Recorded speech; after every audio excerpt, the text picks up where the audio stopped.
Vamos então iniciar a nossa meditação de hoje, como sempre fazemos, invocando a presença do Espírito Santo de Deus dentro do nosso coração. Ó Espírito Santo de Deus, nós te invocamos agora em nossa vida, para que tu, fazendo moradas dentro do nosso coração, dentro da nossa alma, dentro do nosso corpo, tu estejas ao nosso lado durante todos os momentos da nossa vida, para nos orientar, para nos iluminar, para nos mostrar os caminhos por onde devemos andar. Ó Espírito Santo de Deus, tu és o Deus da sabedoria. Dá-nos inteligência, dá-nos perspicácia, dá-nos, Senhor, entendimento, para que possamos conhecer as verdades da vida e possamos ver as ciladas do demônio e evitá-las, para que nós possamos ser mais que vencedores em Cristo Jesus. Nós te pedimos, ó Espírito Santo de Deus, venha habitar em nosso coração, venha estar conosco para a honra e glória do Senhor Jesus. Os que creem, digam amém, glória a Deus. Todos digam comigo: Senhor Jesus, nós declaramos que estamos reunidos em teu santo nome, e a tua promessa é que todos aqueles que se reunirem no seu nome, tu estarias no meio deles. Vem cumprir a tua promessa, nós te pedimos no teu santo nome. Sintamos a presença do Senhor Jesus agora aqui, na nossa vida, conosco. Sintamos a presença dele junto de nós. Sintamos a presença dele para nos alimentar, para nos ajudar, para nos fortalecer, para nos mostrar os caminhos por onde devemos andar, para nos dar a vitória, para nos dar o sucesso. E aproveitemos o momento que ele está conosco e todos digamos a ele: Senhor Jesus, nós te confessamos todos os nossos pecados, os nossos erros, as nossas transgressões, e te pedimos perdão, Senhor, por tudo aquilo que fizemos de errado, seja por pensamentos, seja por palavras, por obras ou por omissões. Nós te pedimos, Senhor Jesus, o teu perdão. Sintamos agora o perdão de Jesus, nos perdoando dos nossos erros, dos nossos pecados, limpando o nosso coração, limpando a nossa alma.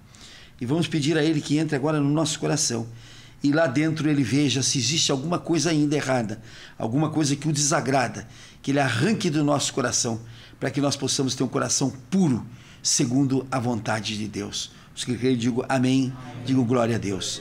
Digam comigo ainda: Senhor Jesus, nós te recebemos em nossa vida como nosso único Senhor, como nosso único Deus, como nosso Salvador e Redentor, e entregamos a nossa vida a ti, Senhor Jesus.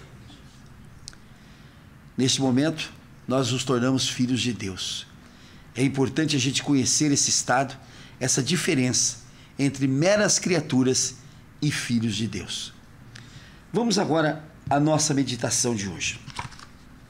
Dentre as várias cartas e pedidos que nós recebemos, e é interessante que a gente recebe pedidos por telefone, recebe pedidos por e-mail, recebe pedidos por carta, e eu separei aqui hoje uma carta de uma ouvinte nossa, que se chama Ana. E eu achei muito importante que nós trouxéssemos hoje a meditação, esta carta dela. Olha o que ela diz aqui. A palavra de Deus diz em 2 Coríntios 11, 9, e disse-me: a minha graça te basta, porque o meu poder se aperfeiçoa na fraqueza. De toda boa vontade, pois me gloriarei nas minhas fraquezas, para que em mim habite o poder de Cristo. Ela faz essa citação. Primeiro, nós devemos observar que toda citação bíblica que nós fizermos, nós temos de fazer com exatidão. Ela, infelizmente, ela cita errada a passagem da Bíblia, 2 Coríntios 11, mas é 2 Coríntios 12. Mas tudo bem, isso é um erro que passou. Agora, o que é grave é quando ela diz assim: a minha graça te basta, porque o meu poder se aperfeiçoa na fraqueza. Esse meu ela introduziu, porque esse meu seria o poder dela. E o poder que nós vamos observar na fraqueza não é o poder nosso, é o poder de Cristo. Então, essa meu que ela colocou aqui não existe no texto bíblico. Aí ela pergunta: como é que o poder de Deus se aperfeiçoa em nossas fraquezas? como é que o poder de Deus se aperfeiçoa nas nossas fraquezas. Nós temos de observar que a Bíblia, ela tem um caráter de absoluta submissão do homem ao seu Criador. E nem podia ser diferente. A submissão do homem ao seu Criador tem de ser uma coisa exata, uma coisa correta, uma coisa a que nós devemos nos submeter também. Por quê? Quando o Criador nos cria a sua imagem e semelhança para a sua honra e glória, é evidente que Ele quer que nós estejamos submetidos a Ele em todo instante, em todo momento. E para nós nos submetermos ao nosso Criador, só há uma maneira: é nós nos diminuirmos, é nós nos humilharmos, é nós nos colocarmos na posição de criatura. O grande erro de Satanás foi num determinado momento, porque ele foi constituído um anjo de luz, o anjo mais belo, mais formoso e mais forte, mais poderoso que podia existir. Nesse instante, ele, em vez de agradecer ao seu Criador e ele colocar-se na sua fraqueza e no seu lugar, ele resolveu achar que o seu poder era maior que o do seu Criador e quis ser igual a Deus. Foi aí então o seu erro, e é o erro de todas aquelas pessoas que num determinado momento da vida acha que pode prescindir, que pode dispensar o seu Criador, que não precisa mais dele. Como aquela pessoa que se forma, né? Ela se forma em medicina, por exemplo. Como esses dias eu tive uma palestra com uma formanda nova em medicina. Ela disse: olha, eu não acredito mais nada em Bíblia, mais nada em Deus, nada disso, porque agora eu me formei em medicina e eu acredito agora na ciência. A ciência é que vai resolver os problemas, e a ciência é uma coisa exata, é uma coisa que diz o sim e o não. Eu disse: então você não acredita mais em Deus? De jeito nenhum. Agora eu sou cientista, agora eu acredito na ciência. Isso chama-se orgulho, chama-se altivez, e Deus pune esse orgulho, e Deus pune essa altivez. Deus não quer ninguém concorrendo com Ele, e Deus não permite que ninguém concorra com Ele. Ele nos deu o livre-arbítrio, não foi para que nós fôssemos altivos e soberbos, não. Foi para que nós entendêssemos que o caminho que nós temos a seguir é o caminho dele, é a submissão a Ele. Ele que foi que nos criou, Ele que fez os céus e a terra, Ele que fez todas as coisas, Ele que é o dono do ouro e da prata, Ele que é o dono da nossa inteligência, da nossa sabedoria, e é a Ele que nós temos de submeter. Se nós formos ler o capítulo 15 de João, nós vamos observar que lá, no Evangelho de João, e eu não canso de dizer que é o texto bíblico mais espiritualizado que nós temos, João pôde captar diretamente de Jesus toda a sua parte espiritual. Enquanto, por exemplo, o Evangelho de Lucas, o Evangelho de Mateus é um evangelho narrativo, é um evangelho histórico, o Evangelho de João não, é um evangelho espiritual. João pôde captar diretamente do coração de Jesus toda a sua doutrina. E quando a gente quiser buscar a verdade espiritual que nós vamos colocar na nossa vida, é no Evangelho de João, é na palavra de João que nós vamos conseguir obter, porque ele teve uma proximidade muito grande com Jesus, e nessa proximidade ele pôde captar toda a palavra de Jesus. E no capítulo 15, quando ele fala da videira verdadeira, quando ele fala qual é a atitude que nós devemos ter diante do nosso Criador, o capítulo 15 é maravilhoso, é lindo, quando ele diz: eu sou a videira verdadeira, diz Cristo, e o nosso Pai é o agricultor, e vocês são os galhos. Então imagine qual a posição que ele nos colocou. Ele não nos colocou de tronco de videira, porque o tronco da videira é Ele. O tronco da videira é Jesus. Ele nos colocou como galhos, e ele coloca a nossa situação em 3 situações. O galho que está cortado e separado da videira, aquele galho que não está ligado ao tronco da videira. Ele diz: esse galho, ele vai secar, ele vai ter uma vida efêmera, ele vai ter uma vida curta, e ele vai secar. E quando seca, o que faz o agricultor? Tira esse galho seco e joga no fogo. Então aquele galho, como somos nós, que não quisermos nos ligar no tronco da videira, o nosso fim é um só. O nosso fim é um só. É graveto para o fogo. É graveto para o fogo. O segundo tipo de galho é aquele que, embora esteja grudado na videira, está sorvendo a alimentação da videira. Ele não produz nada. E quando não produz nada, o que Cristo diz? O agricultor vem e corta esse galho também. Porque o princípio da lei agrícola é esta: aquele galho que rouba a alimentação, a substância, e não produz, ele tem que ser cortado. Para quê? Para que aquela alimentação, aquela substância, passe para o galho que quer produzir, passa para o galho que produz. Então o segundo tipo de galho é aquele que está grudado da videira, é aquele que vai na igreja, é aquele que diz que lê a Escritura Sagrada, é aquele que escuta o programa evangélico, é aquele que liga a televisão cedo para escutar os pastores falaram. Esse é aquele galho que está ligado. Agora, se não estiver produzindo frutos, se aquilo que é passado para ele não transforma em frutos, ele vai ser cortado. E quando um galho é cortado, não existe outro destino, que não o fogo também. O fogo também. Então o segundo tipo de galho é aquele que está grudado na videira, mas não está produzindo frutos. E isto, infelizmente, nós temos de ver que grande porcentagem de crentes, grande porcentagem de evangélicos, grande porcentagem dos que se dizem religiosos, esses são galhos que, embora grudados na videira, não estão produzindo frutos. E veja uma coisa interessante: a religião é a maior produtora de galhos presos no tronco e que não produzem frutos. A religião, a palavra religião, significa religar. O termo religião, ele vem do verbo ligare. Vem do verbo ligar. Religião é aquilo que está religado a Deus. Mas essa religação, esse religamento, ele tem de produzir frutos. O que adianta vocês estarem ligados, por exemplo, à rede elétrica e não ter a eletricidade dentro de casa? Está ligado, mas por qualquer circunstância a rede não passa, a eletricidade não passa. Vocês vão reclamar imediatamente. Então aquele que está religado dentro do tronco da videira, mas não está produzindo frutos, ele vai ser cortado e vai ser jogado no fogo. Agora a terceira situação é daquele que, ligado ao tronco da videira, está produzindo frutos. Então olha o que está escrito: então vem o agricultor, que é o pai, poda aquele galho, aduba o tronco da videira, dá condições daquele tronco que está produzir muito mais. Eu, quando li a Escritura Sagrada e vi aquela distribuição dos talentos, quando deu 1 talento para um, 5 para outro e 10 para outro.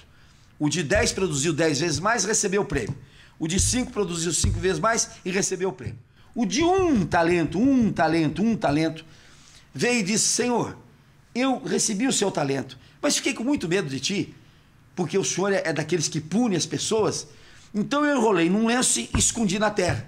E eis agora que lhe trago aquele talento de volta. Olha o que diz o Senhor: servo mau e inútil e perverso. Servo mau, inútil e perverso. Você não podia ter feito isto, você tinha de ter produzido com esse talento. Como você não produziu, tirai dele esse talento e dai àquele que tem 10. Dai àquele que tem mais. Digo, mas que coisa, o homem foi tão honesto, devolveu o talento. Devolveu o talento. Mas Deus não quer que a gente devolva pura e simplesmente o talento que nós recebemos. Deus quer que a gente multiplique os nossos talentos. Deus quer que nós tenhamos uma vida multiplicada. Deus não é Deus de diminuição. Deus não é Deus apenas de soma, nem de divisão. Deus é Deus de multiplicação. Ele quer que a gente multiplique o talento que nós recebemos. E ele manda jogar aquele servo no fogo de inferno. Ele manda jogar aquele servo no fogo externo. E tira dele aquele talento e dá ao que tem mais. Porque ele diz: ao que mais tem, mais lhe será dado. E aquele que menos tem, o pouco que tem, lhe será tirado. Olha como é que Deus olha o problema da multiplicação. Ele nos dá inteligência, ele nos dá perspicácia, ele nos dá sabedoria. E ele diz: aquele que achar que não tem sabedoria bastante, peça ao Senhor que ele lhe dará, sem nenhuma crítica, sem nenhuma restrição. Vejam, por exemplo, se vocês não entenderem uma coisa e vierem perguntar a uma pessoa que saiba alguma coisa, vocês perguntam uma vez. Se por acaso vocês não entenderam bem a segunda vez, a pessoa diz: mas você é burra mesmo, não é? Puxa vida, você não entendeu o que eu expliquei para você? Você não entendeu? Quer dizer, nós não temos paciência de dar sabedoria. E Deus diz: aquele que não tem sabedoria e quer sabedoria, venha a mim e peça, e eu a darei sem nenhuma crítica. Quantas vezes pedir, quantas vezes eu vou dar sabedoria. Então preste atenção, não justifica que nós vivamos uma vida completamente sem eira nem beira. Porque se nós não temos sabedoria para vencer as ciladas do demônio, as dificuldades que o demônio coloca à nossa vista, o que Deus diz? Peça sabedoria para mim. Peça sabedoria que eu vou lhe ensinar, eu vou lhe mostrar como é que você vence as tristezas do demônio. Então é esta conduta. E no versículo, no capítulo 15, ele chega lá e diz assim: sem mim nada podeis fazer. Esta é a convicção que nós temos de ter. E vejam bem, eu sou franco em dizer para vocês, quando eu aprendi esse versículo, eu disse: é aqui que está o segredo da minha vitória. Porque se eu não puder fazer nada sem Cristo, se eu não puder fazer nada sem Ele, o que eu tenho de fazer? É buscá-lo e pegá-lo e colocá-lo na minha vida e dizer: já que eu não posso fazer nada sem o Senhor, entra na minha vida e me ajuda a fazer. É isso que eu tenho de fazer. Então, é esse texto aqui: a minha graça te basta, porque o poder se aperfeiçoa na fraqueza. De boa vontade, pois me gloriarei nas minhas fraquezas, para que em mim habite o poder de Cristo. Vamos entender bem esse texto. Paulo estava atormentado por uma coisa que ele não revelou. Ele diz: um espinho eu tenho na minha carne, e esse espinho me cutuca toda hora, todo dia, todo momento, esse espinho me dói. Já pedi ao Senhor 3 vezes que me tirasse esse espinho. E ele me respondeu: Paulo, a minha graça te basta. A minha graça te basta. Paulo não revela qual é o espinho que ele tinha. E como ele não revela, é porque Deus não quer que a gente saiba qual é o espinho que estava na carne de Paulo. Eu posso fazer um monte de conjecturas. Posso dizer que seja um amor que fracassou, posso dizer que foi uma desilusão que ele teve, posso inventar um monte de coisa, mas não está na Escritura Sagrada. O que eu tenho de admitir é que havia um espinho na carne de Paulo. E que ele pediu 3 vezes ao Senhor para tirar aquele espinho, e o Senhor não tirou, e disse: Paulo, a minha graça te basta. Como quem diz: Paulo, não fique me pedindo para tirar o espinho, mas eu lhe dei meios de você vencer esse espinho. Ou seja, a minha graça, Paulo, o meu favor, a dádiva que eu tenho para você, basta para você viver. Basta para você viver. Como quem diz: não fica pedindo para eu tirar de você o espinho, quando eu lhe dei a graça que você quiser.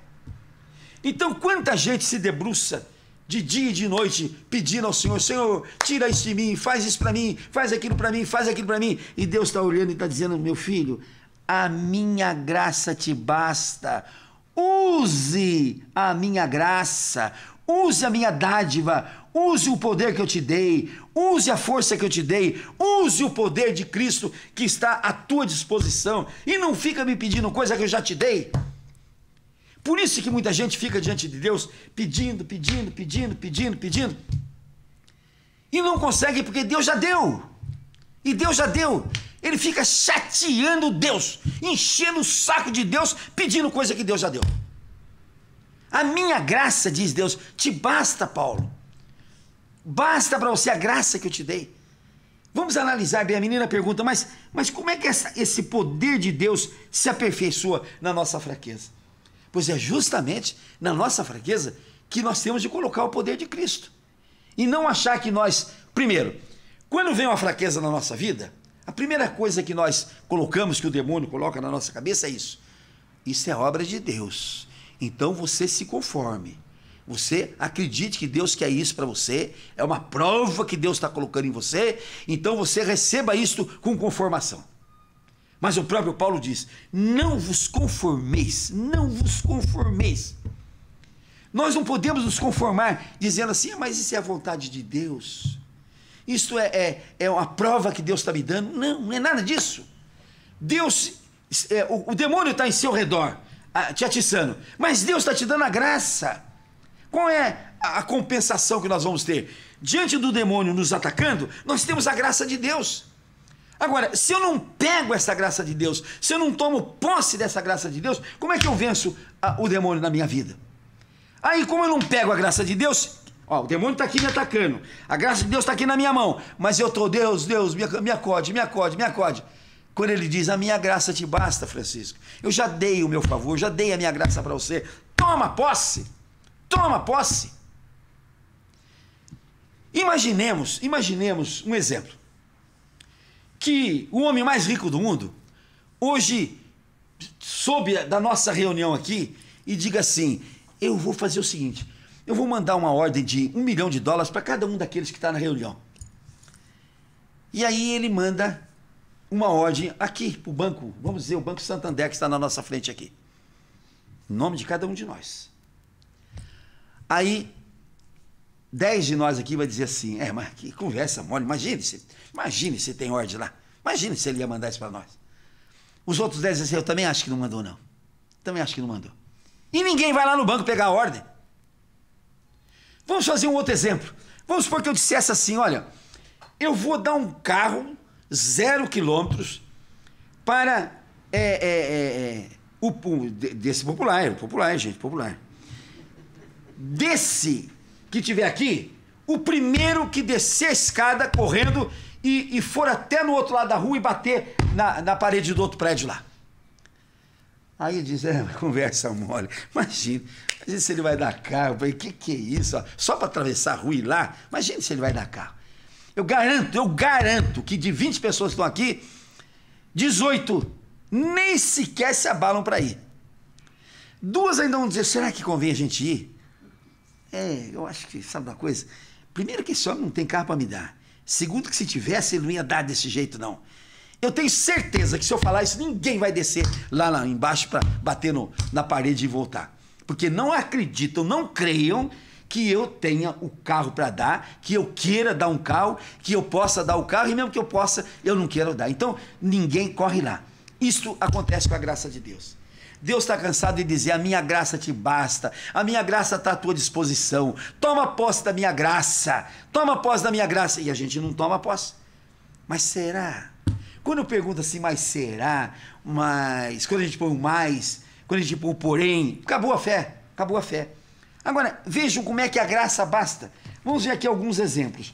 Vamos olhar aqui em Mateus. Um exemplo aqui de Mateus. A cura da mulher enferma.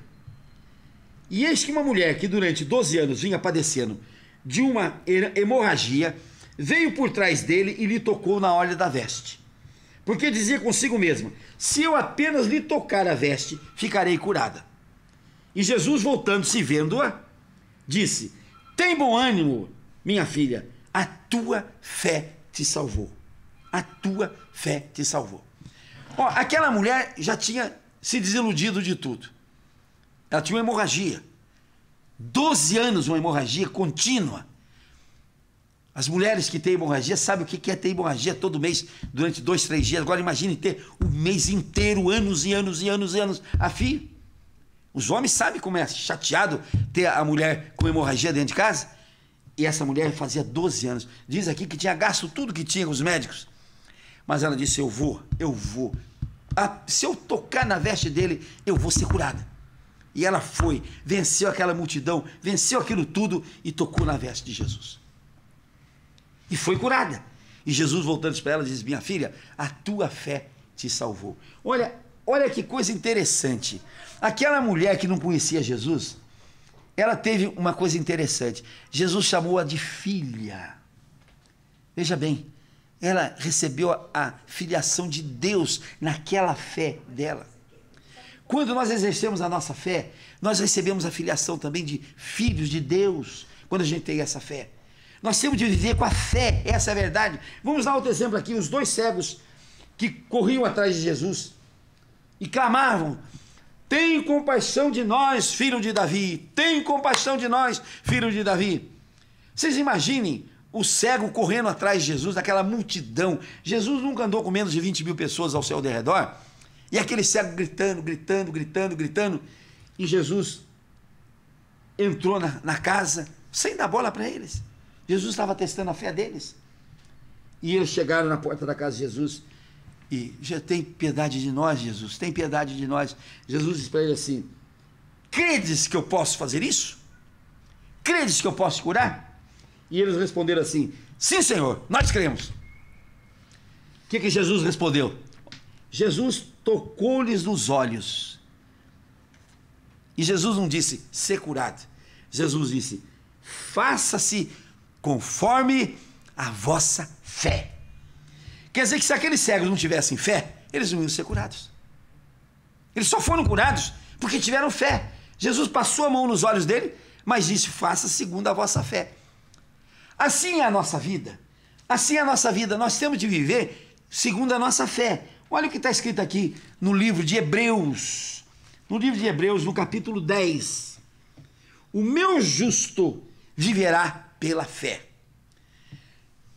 Aí é que está o segredo do crente. É viver pela fé. É crer no impossível. É crer que o difícil Deus vai fazer para você. É crer que Deus pode, que Deus quer, que Deus tem para nos dar. Nós temos de crer que Ele tem para nos dar, Ele quer nos dar, Ele gosta de nos entregar. Então nós vamos viver pela fé. Aí o que acontece conosco? Na primeira dorzinha de cabeça, oh meu Deus, onde está o comprimido? Gaveta para cá, gaveta para lá. Onde eu botei o comprimido? Onde eu botei o comprimido? Um pouquinho mais dolorido, né? Um pouquinho mais dolorido, lá vamos nós para o médico. E um pouquinho mais dolorido, a pessoa não tem fé a ponto de nem trabalhar mais, ficar em casa. Porque a dorzinha que está sentindo não permite que ela ande, não permite que ela vá, não permite que ela faça nada. Ela se prostrou diante da ação demoníaca. Gente, creiam nisso. Toda a nossa adversidade, todo o nosso problema é consequência da ação demoníaca da nossa vida. E tudo isso nós vamos vencer. Não vai ficar nada sem vitória, nada sem vitória. Desde que nós vivamos pela fé. Pela fé. É pela fé que nós vamos viver. E como é que a gente exercita essa fé? Vamos ver aqui, quando Jesus, em Mateus mesmo, quando Jesus seca aquela figueira, os apóstolos olharam: mas Jesus, como é que secou de repente isso aí? Como é que pode? Jesus passou de tarde, não tinha fruta, ele disse: nunca mais nasça fruto, e seca essa figueira aqui. No dia seguinte a figueira estava seca. Aí muita gente vai dizer assim: mas Jesus era contra o meio ambiente, né? Fazer secar uma figueira verde, etc. Mas ele deu uma lição aqui para nós tremenda. No dia seguinte, os apóstolos diziam assim: mas como que essa figueira secou tão de repente? Olha a lição que Jesus disse: em verdade vos digo, que se tiverdes fé e não duvidardes, a fé não pode ser seguida de dúvida. Porque, vou explicar, tem uma lousa, e eu tenho na minha mão um giz, que eu vou escrevendo, e tem na minha mão eu tenho um apagador. O giz é a fé, o apagador é a dúvida. Então eu vou escrevendo e vou apagando, eu vou escrevendo e vou apagando. Não adianta eu viver com essa fé que tem a dúvida em seguida. Eu não posso duvidar. Eu tenho que ter fé e não posso duvidar. E continua dizendo aqui: não somente fareis o que foi feito à figueira, mas até mesmo a este monte. Se disserdes. A nossa fé, gente, se materializa pela nossa boca. Tem muita gente que diz para mim, liga para mim, diz: eu tenho uma fé tremenda, mas uma fé tremenda. Eu digo: mas você já ordenou alguma coisa da sua fé? Não, eu não ordenei. Então, fé sem ordem não adianta nada. A fé, ela se materializa na nossa boca, na nossa língua, na nossa fala, na nossa ordem. Eu vou mostrar que eu tenho fé quando eu ordenar. Tô doente, eu ordeno: Satanás, tira as tuas mãos de mim, Satanás, e vai embora em nome de Jesus, levando essa minha doença. Eu tenho de ter fé, não posso duvidar e tenho de falar, porque aí vai acontecer. Aí vai acontecer. São essas as condições. A minha fé, eu não posso duvidar e eu tenho de falar. Se eu tiver fé e duvidar, acabou a fé. Se eu tiver fé e não duvidar, mas não falar, acabou a fé. A fé, ela se materializa pela palavra, pela boca. E o que acontece conosco? Muito pouca gente tem coragem. Tem coragem. Ontem me ligou uma senhora e disse para mim assim, pois é, eu estou passando isso. Eu falei, minha filha, mas você já tocou o demônio da sua vida? É, eu toquei, mas ele não quis ir embora. Né? Eu toquei, mas ele não quer ir embora. Mas não quer ir embora por quê? Porque você não está tocando com fé. Porque você não está tocando com segurança, você não está tocando com esforço, você não está tocando com a fé que você tem de ter, você tem de tocá-lo em nome de Jesus e ele vai sair, nunca ficou. Ah, mas então está faltando um pouco de, como ela falou para mim, um pouco de rigor na minha palavra. De autoridade na palavra. Porque a fé exige de nós autoridade. Porque até enquanto eu tenho a fé dentro de mim, eu não demonstro autoridade. Agora, para eu falar, eu tenho de demonstrar autoridade. E é aí que o demônio corta. Ele diz, eu quero ver você falar. Quero ver se você fala. Quero ver se você tem coragem de falar. E a gente não tem coragem de falar. A gente diz, eu não vou falar não, porque vou passar vergonha, né? Ontem eu estava contando um fato que aconteceu em Passa Quatro para um pastor que estava aqui gravando. E ele disse para mim, mas foi muita coragem sua falar. Porque, e se não acontece nada? Pois é, a fé é esta. É de falar, porque se não acontece nada, Deus não mente. Se tiveres fé e não duvidares e disserdes, você vai fazer aquilo que você mandou. Então, esta fé, eu não posso duvidar e eu tenho de falar. E muita gente não tem coragem de falar. Eu me lembro quando eu disse para a chuva, cessa a chuva, lá em Passa Quatro, tinha uns 10 pastores ao meu redor, os 10, esses cafedeiros, saíram do meu lado, me deixaram sozinho. Depois eu perguntei para um deles, mas por que você correu? Você correu porque se a chuva não parasse, nós íamos ficar com a vergonha danada, né? Pois é, mas a fé, gente, a fé é essa, eu não posso duvidar, eu tenho de ordenar. Eu ordeno com fé, sem duvidar. E eu vou dizer com a minha boca, com autoridade. E o demônio vai botar o rabinho debaixo das pernas e vai embora e vai largar.